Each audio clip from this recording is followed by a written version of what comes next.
voudrais remercier tous ceux qui sont présents, car il est nécessaire justement lors de ces événements que nous pouvons nous rassembler pour parler des choses qui nous concernent et pour pouvoir trouver des solutions ensemble et évoluer. Donc, déjà pour commencer, je voudrais présenter Kaubuntu.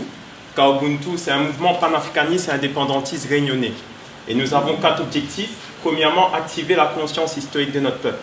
Parce que comme l'a dit Marcus Garvey, un peuple qui ne connaît pas son passé, sa culture et ses origines ressemble à un arbre sans racines.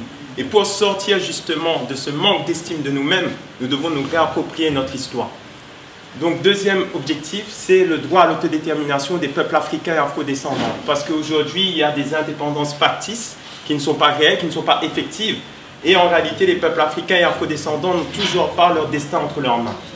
Troisième objectif, nous sommes pour l'indépendance de notre pays, l'île de la Réunion. Parce que nous considérons que notre pays est toujours colonisé en ce XXIe siècle, colonisé à la fois économiquement, politiquement, culturellement, etc. Donc nous sommes réellement pour une rupture avec le système colonial français. Et quatrièmement, nous sommes pour la mise en place des États-Unis d'Afrique.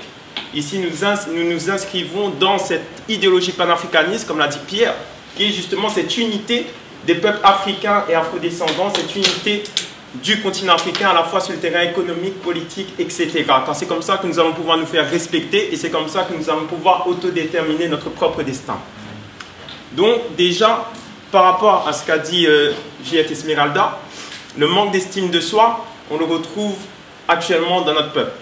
Et pour combattre ça, comme je l'ai dit, il faut que nous réapproprions notre histoire. Il faut que nous arrêtons de voir le monde à travers les yeux de l'Occident, à travers les yeux de l'homme blanc. Je vais prendre juste un exemple.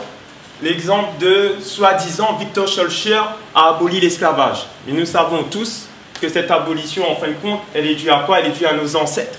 Nos ancêtres n'ont pas attendu Schœlcher, n'ont pas attendu 1848 pour pouvoir être des hommes et des femmes libres.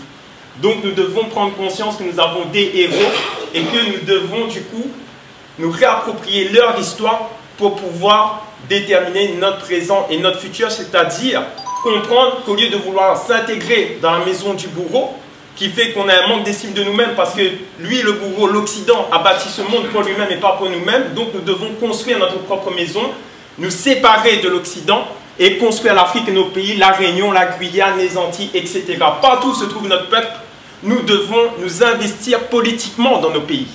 Arrêtons de penser que la solution passera par l'intégration dans le monde de nos oppresseurs. Non, la solution passe par l'autodétermination, l'indépendance politique, économique réelle. Et pour faire le lien avec ce qu'a dit le professeur Nicolas Agbo, lorsqu'il a fait le lien avec la Chine, justement, où la Chine d'abord est passée par le pouvoir politique. En ayant le pouvoir politique, comme a dit le professeur, la Chine a pu mettre en place son propre système économique, a pu revaloriser sa culture, son histoire. Donc tant que nous n'avons pas le pouvoir politique, eh bien, tous nos problèmes économiques, sociaux et culturels resteront inchangés. Et donc par rapport à la Réunion, comme je l'ai dit, par rapport sur le terrain économique, eh bien, nous sommes clairement colonisés. Colonisés car nous dépendons massivement des importations des produits en provenance de la France, de l'Union européenne, et ça on appelle de l'impérialisme. Donc nous devons valoriser nos productions locales sur le terrain économique, partout où nous nous trouvons dans nos pays. Et l'absurdité du système colonial français, c'est qu'il nous a imposé une taxe de l'octroi de mer, qui est imposée aux produits importés, soi-disant pour valoriser la production locale. Mais quand on regarde dans les faits le système économique à la Réunion et même aux Antilles, c'est pareil en Guyane aussi, eh bien il n'y a pas de production locale. Parce que le système fait tout pour qu'on n'ait pas une souveraineté économique, une souveraineté alimentaire, pour que nous restons dépendants de la France et de ces produits importés. Et ces produits qui sont importés, qui sont taxés, eh bien, quand ils arrivent dans la grande distribution, parce qu'il y a un monopole économique de Ayotte, le béquet à la Réunion comme aux Antilles, qui a la grande distribution, et nous on va consommer là-bas dans ces carrefours, eh bien ces produits sont chers. Et après ils parlent du manque de pouvoir d'achat, mais sans aller à la cause. La cause c'est le système colonial, la taxe de l'octroi de mer qui est une taxe coloniale. Donc nous devons nous émanciper, et c'est pour ça que partout où nous nous trouvons, nous devons retourner dans nos pays et nous investir politiquement pour avoir le pouvoir politique, car c'est par ça que nous allons pouvoir changer les choses. Merci mes frères et sœurs.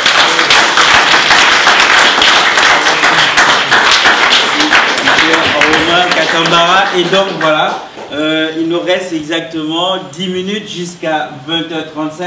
Je pense que malheureusement nous n'aurons pas vraiment le temps d'un plus grand échange, mais encore une fois, il n'appartient qu'à nous d'organiser ces moments. On voit bien vraiment tous les ressorts de choses à apprendre, de choses à véhiculer comme des connaissances.